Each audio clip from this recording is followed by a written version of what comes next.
everyone, my name is Miss Melissa. Some of you might know me from the Lorton Library, and currently I work with the Kingstown Library. Now that it's summer, some of you might be craving s'mores.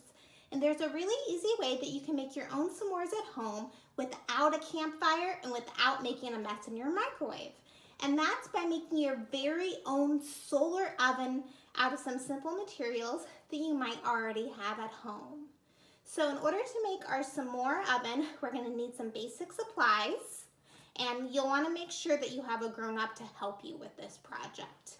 One, we'll need a pizza box, and if you don't have an empty pizza box, you could try using a cardboard box that has a lid attached that opens and closes. We'll also need some black paper, a long stick, such as a dowel, barbecue skewer, even a stick from outside, or a pencil. And then for adult use only, we're gonna need a box cutter or a craft knife. Some tape, wide tape, like packing tape works great, but you can also use any kind of tape you have on hand. Some plastic wrap, you could also use a sheet protector. Some scissors, a piece of aluminum foil, some ingredients for some more if you want something healthier like toast, bread, and some supplies to decorate our pizza box if that's something that you're interested in. Now for this very first step, we're going to want to have adults only do this step because we'll be using a sharp tool. We want to make sure that we're as safe as possible. So grown-ups are going to want to go ahead and take their box cutter or craft knife and cut a flap in the top of the pizza box in order to kind of make the oven door. And what you'll do is you'll go ahead and you'll cut 3 lines so you can make the flap. Make sure not to cut 4 sides or you'll have a problem. I think the easiest way that I would recommend doing it is if you take a ruler and you go ahead and draw the lines, the 3 lines that you want to cut ahead of time. It makes it easier because then you can just take your cutting tool and go ahead and cut out like that. And then once you have your oven door that the grown-up made, it's time to go ahead and start decorating. I find this is the best time to decorate. Construction paper, markers, crayons, stickers, anything you have on hand to kind of individualize and make your pizza box unique. So once you're done decorating, we're gonna go ahead and use some black paper, and we're gonna put the black paper inside of our box. Now, if you don't have very big paper, one thing that you can do is just kind of overlap it and then just make sure that you tape it down to try to cover as much of the inside of the bottom of the box as possible. Now, why do you think that we use black paper? That's right, so black paper absorbs sunlight.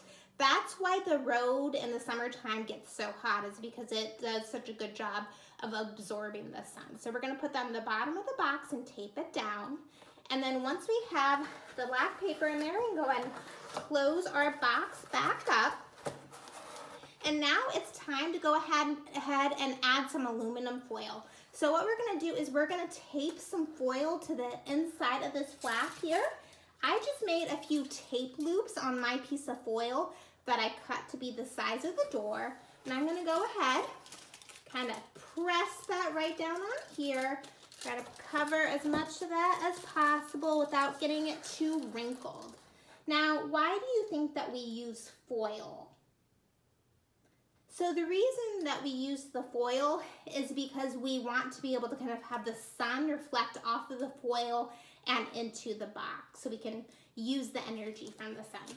So now we have our foil on there and we're ready for our next step.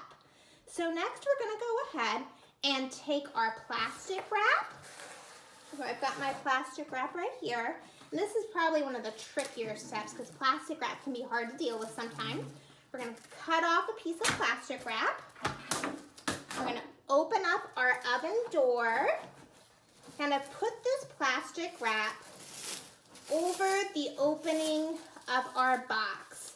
We wanna kind of cover as much of the opening as we can. Put that right inside there. And go ahead and take our tape.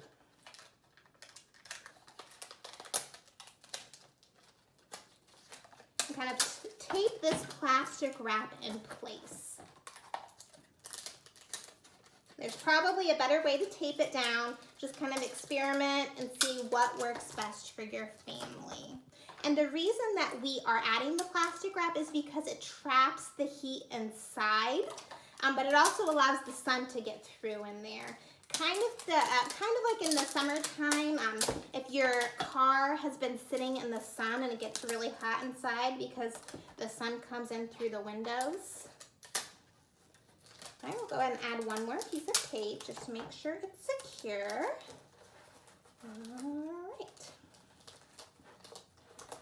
So now that we have our plastic wrap in there covering the inside, we are all ready to add the ingredients for our s'more. So if you have a decent sized pizza box, you should be able to put a few s'mores in there. Just try not to overload it too much. And you want to go ahead and put the ingredients on the black paper inside. And you can even try, if you want to experiment, and do one s'more where you just cook the marshmallow in the box, and another one where you cook both the chocolate and the marshmallow and kind of see how it turns out.